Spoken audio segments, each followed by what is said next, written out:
रात के 1:30 बज रहे थे। एक मल्टीनेशनल कंपनी का सीएफओ अपने ऑफिस में अकेला आखिरी फाइलों को देख रहा था। उसके सामने दो रास्ते थे, एक बेशकीमती एसेट को खरीदना या फिर उसे लीज पर लेना। एक गलत फैसला और कंपनी को करोड़ों का नुकसान हो सकता था, लेकिन अगर फैसला सही हुआ तो बिजनेस की ग्रोथ को कोई नहीं रोक सकता था।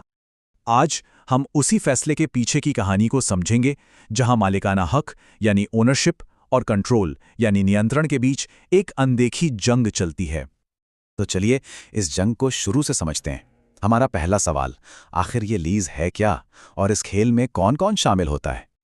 इसे समझने के लिए एक आसान सा उदाहरण लेते हैं। सोचिए, एक नया स्टार्टअप है, टेक्नोवा ऑटोमेशंस। उन्हें अपने काम के लिए एक बहुत महंगी मशीन चाहिए, लेकिन उसे खरीदने का बजट नहीं है। यहीं पर कहानी में लीज की एंट्री होती है। देखिए, हर लीज एग्रीमेंट में दो मुख्य किरदार होते हैं। एक तरफ है लेसर, यानी उस मशीन का असली मालिक जो उसे इस्तेमाल करने का अधिकार देता है, और दूसरी तरफ है लेसी, यानी हमारा स्टार्टअप टेक्नोवा ऑटोमेशंस, जो उस मशीन का इस्तेमाल करता है और बदले में किराया चुकाता है। तो अगर बिल्कुल सीधे शब्दों में कहें तो लीज एक कॉन्ट्रैक्ट है, एक ऐसा समझौता जहां मालिक एक तय समय और तय किराए के बदले में अपनी चीज इस्तेमाल करने का हक किसी और को दे देता है। अब ये समझते हैं कि अकाउंटिंग का कानून यानी अकाउंटिंग स्टैंडर्ड 19 किन मामलों में लागू होता है और इससे भी ज्यादा जरूरी किन मामलों में नहीं। यह स्टैंडर्ड खास तौर पर दो तरह की लीज की अकाउंटिंग पर लागू होता है, फाइनेंस लीज और ऑपरेटिंग लीज। लेकिन यह बात ध्यान में रखनी होगी कि यह प्राकृतिक संसाधनों जैसे तेल या गैस की लीज पर, या फिर फिल्मों, पेटेंट जैसे लाइसेंसिंग एग्रीमेंट्स पर और जमीन की लीज पर लागू नहीं होता। अब लीज की इन थोड़ी मुश्किल शर्तों को सुलझाने के लिए हम एक केस स्टडी का सहारा लेंगे। ये केस हमें हर शब्द का मतलब समझने में मदद करेगा। हमारी केस स्टडी का नाम है गैलेक्सी मोटर्स। ये कंपनी 5 साल के लिए एक लग्जरी कार लीज पर ले रही है। तो चलिए एक जासूस की तरह उनके कॉन्ट्रैक्ट की गहराइयों में उतरते हैं और सबूतों की जांच करते हैं। हमारा पहला सबूत है नॉन कैंसिलेबल लीज। इसका मतलब है एक ऐसा एग्रीमेंट जिसे बीच में तोड़ा नहीं जा सकता, या अगर तोड़ा तो बहुत भारी पेनल्टी लगेगी। मतलब एक बार जो वादा कर दिया तो उसे पूरा करना ही होगा। अगला है मिनिमम लीज पेमेंट्स, जिसे हम शॉर्ट में MLP कहेंगे। ये वो तय रकम है जो गैलेक्सी मोटर्स को उन 5 सालों में चुकानी ही पड़ेगी, चाहे कुछ भी हो जाए। ये इस सौदे का सबसे अहम फाइनेंशियल हिस्सा है।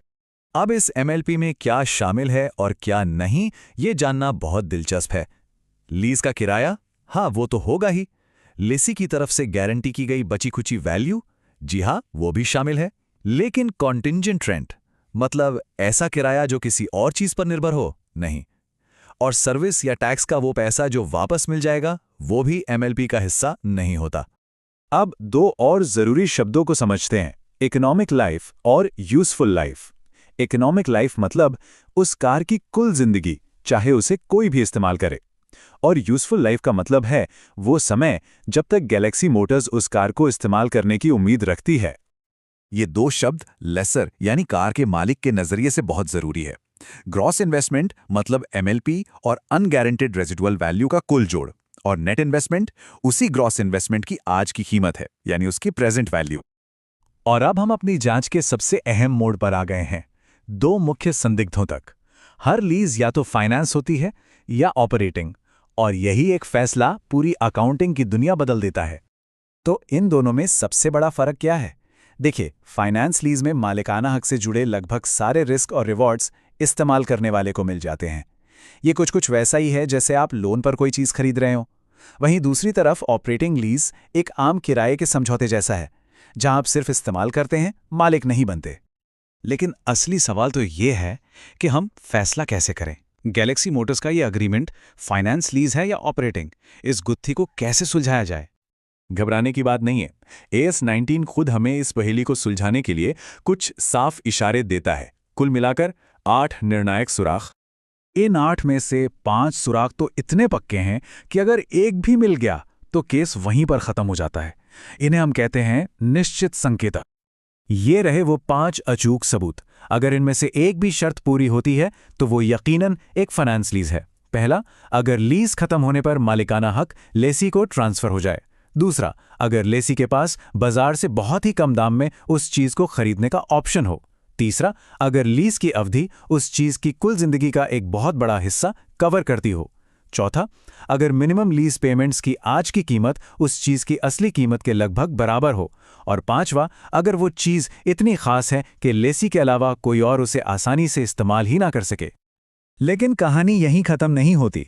इन 5 पक्के सबूतों के अलावा 3 और सुराग भी हैं। ये अकेले केस को तय नहीं करते, लेकिन फाइनेंशियल लीज होने का शक जरूर बढ़ा देते हैं। ये 3 संकेतक क्या हैं? पहला, अगर लीज कैंसिल करने का सारा नुकसान लेसी को उठाना पड़े। दूसरा, एसेट की बची खुची कीमत से होने वाला कोई भी फायदा या नुकसान अगर लेसी का हो। और तीसरा, अगर लेसी के पास ये मौका हो कि वो लीज को बहुत ही कम किराए पर आगे बढ़ा सकता है।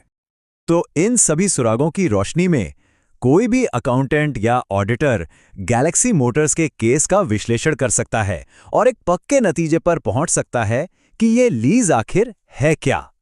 आप जब सारे सबूत साफ हैं, तो एक पल के लिए उस सीएफओ के बारे में सोचिए जिसके फैसले से हमने ये कहानी शुरू की थी। उसका एक फैसला कि लीज फाइनेंस है या ऑपरेटिंग, कंपनी की बैलेंस शीट पर कैसा असर डालेगा। ये वर्गीकरण सिर्फ कागज पर की जाने वाली एक अकाउंटिंग एंट्री नहीं है, ये एक ऐसा फैसला है जिसके वित्तीय परिणाम बहुत बड़े हो सकते हैं और कंपनी का भविष्य तय कर सकते हैं।